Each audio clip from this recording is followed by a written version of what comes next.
apresentar para vocês o nosso artigo aqui sobre empresas que receberam investimento pré-IPO de Private Equity ou Venture Capital e qual que é o resultado disso numa análise pós-investimento e pós-abertura de capital, né? Então, o artigo da Andrea Minardi, junto com Guilherme Ferrari, com Pedro Carvalho Araújo Tavares, faz parte aí do nosso programa de mestrado em empreendedorismo na USP. Então, a gente vai cobrir a contextualização, o objetivo, um pouco da discussão teórica, qual foi o método utilizado, os resultados obtidos e qual é a conclusão desse assunto, né? Então, um pouco de contextualização, né? O que são os fundos de Private Equity ou Venture Capital, e aí trazendo um pouquinho de números, né? Entre 99 e 2004 no Brasil foi investido 1,9 bilhões de dólares. Esses fundos geralmente são gerenciados por general partners, são responsáveis por arrecadar fundos, selecionar, investir e monitorar as empresas do portfólio. E como eles fazem isso? Comprando ações e mantendo participações acionárias, geralmente de 5 a 7 anos. Quais são os benefícios para esse fundo de investimento fazer esse tipo de trabalho, né? Quando eles liquidam a sua participação nesse portfólio das empresas, elas devolvem o capital investido mais os lucros obtidos para esse sócio. Então, por que esses fundos investem em empresas potenciais? Porque isso pode tem um potencial de trazer um retorno muito maior do que o mercado financeiro, quando se tem uma empresa que consegue gerar uma escala interessante que traz esse valor de mercado e, consequentemente, maior lucro para os envolvidos. E a motivação para o empreendedor ou para o gestor é realmente esse bônus financeiro, a distribuição, opções de ações pós-abertura de capital.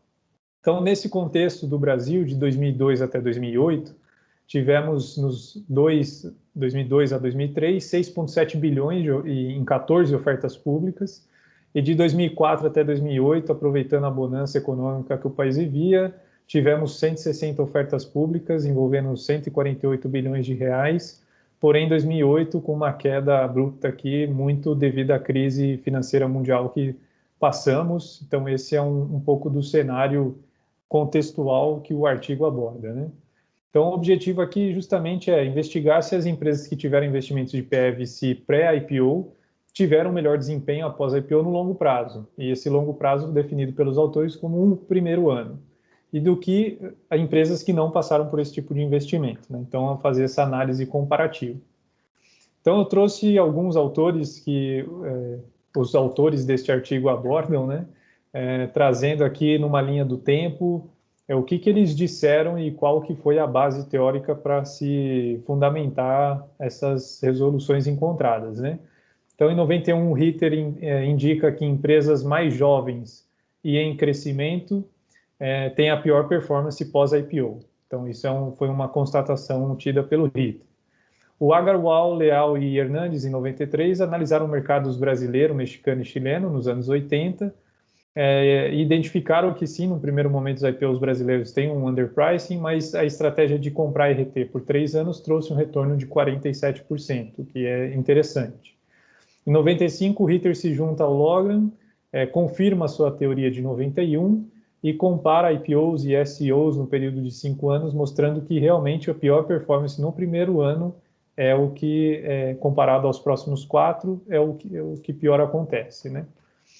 O Fama, aqui em 98, constatou que no mercado americano teve uma concentração, sim, de IPOs em pequenas empresas, mas que é um problema que afeta pequenas e crescentes empresas em geral. Então, independente se teve um investimento de VC ou PE, para o Fama, em 98, isso era um problema de pós-IPO independente do investimento. Então, em 2003, Gompers e Lerner analisam os retornos de 5 anos de mais de 3.600 IPOs ocorridos no período pré-Nasdaq, e eles concluem que a medição do desempenho da IPO depende da metodologia. Então, de acordo com o viés que você faz essa avaliação, você pode chegar em determinado resultado. E aí, segundo Cao e Lerner, em 2006, analisam o desempenho de 5 anos de 496 IPOs, de aquisições com alavancagem reversa, e 5.706 IPOs com não alavancagem reversa. E eles encontram que os que possuem a alavancagem reversa têm um desempenho melhor do que os que não possuem. E Chick Talbot, em 2007, contribui indicando que algumas organizações de PE/VC contratam consultores para melhorar as operações, desenvolver ferramentas de gestão ou até mesmo redesenhar estruturas organizacionais para preparar para um IPO. Então, nessa miscelânea de autores é que os nossos autores aqui, Minardi e equipe, entram nesse contexto. E aí o método, o banco de dados, é um pouco do que já falamos no início, de 2004 até 2008, 110 IPOs, maior parte concentrada em 2007. Então, quando a gente olha aqui, 52 bilhões de reais, de dólares, perdão, aqui de reais, mas olhando no todo, aqui está errado, dólares são reais. Então, é uma quantia significativa nestes anos. E sem entrar no detalhe dessa tabela de análise descritiva, quando a gente olha de 2004 a 2008, o total da amostra foram 108 observações, sendo que 48 observações em empresas que tiveram investimento de private equity antes do IPO e 66 observações de empresas que não tiveram investimento de PE antes do IPO. E aí, nesse contexto, os autores trazem uma avaliação aqui numérica do resultado do indicador CAR, que a gente já vai falar na sequência, do indicador CARP também, então é o CAR mais Market Capitalization, também mostrando em questões numéricas, e aí traz uma análise de regressão aqui para mostrar os resultados, que não é o foco dessa apresentação, mas é interessante, caso haja interesse, o artigo está disponível. Então, esse indicador que eu acabei de comentar é o Cumulative Abnormal Returns, quais são os ganhos anormais numa empresa pós-IPO recebendo investimento de um PE/VC ou não recebendo. Então, olhando esses gráficos, a gente olha na linha do tempo de 0 a 280 dias. Então, a análise do artigo cobre o primeiro ano, né, de pós-abertura de IPO. E aí, se a gente olha essa linha vermelha, são as empresas que tiveram um investimento de PE ou VC antes do IPO, e a linha azul são as empresas que não tiveram investimento de PE/VC pré-IPO. E sendo que a linha verde é uma linha média, né? Então, vamos focar nas linhas vermelha e azul.